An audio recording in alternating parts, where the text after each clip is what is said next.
আজকে এই মহান দিনে আমি প্রথমেই যারা এই দেশ স্বাধীনতার জন্য আত্মবলিদান দিয়েছিলেন সেই মনীষীদেরকে, বীর যোদ্ধাদেরকে আমি আমার অন্তঃস্থল থেকে জানাই সশ্রদ্ধ প্রণাম। আমরা 1950 ইংরাজির 26শে জানুয়ারি ভারতবর্ষ স্বাধীনতার পর আমরা এক যে সংবিধান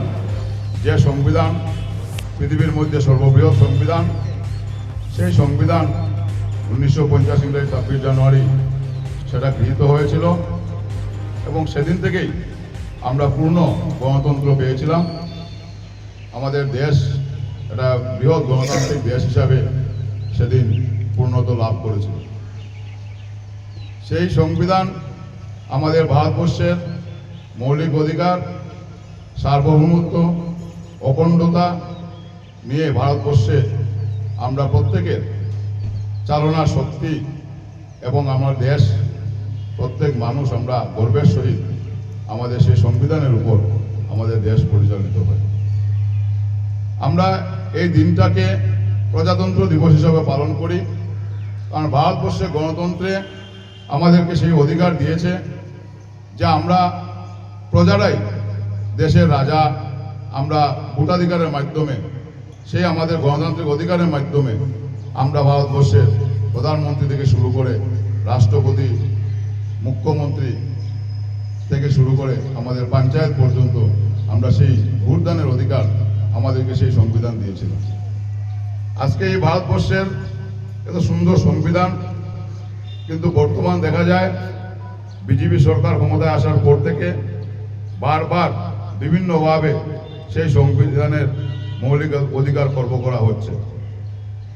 আমরা দেখেছি বিভিন্ন রাজ্যেও আমরা যে আমাদের সর্ববৃহৎ অধিকার, আমাদের ভোটাধিকার, সেই ভোটাধিকারও আমাদেরকে খর্ব করা হচ্ছে।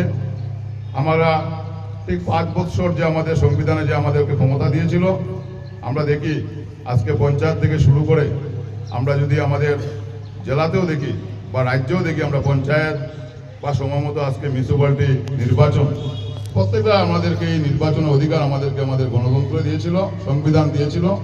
সেই সংবিধানকে আজকে উল্লঙ্ঘন করে বিজেপি সরকার যেভাবে ওনারা মনমানিকভাবে এই মৌলিক অধিকার আমাদের খর্ব করার চেষ্টা করা হচ্ছে।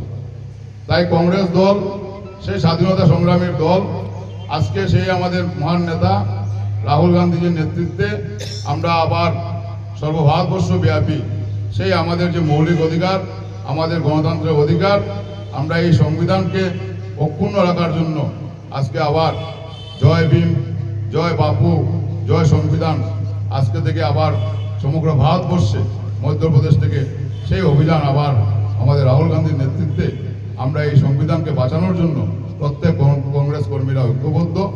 আমরা প্রত্যেকেই সেই সংবিধান বাঁচানোর লড়াইতে আবার আমরা সামিল হব। আমি এইটুকু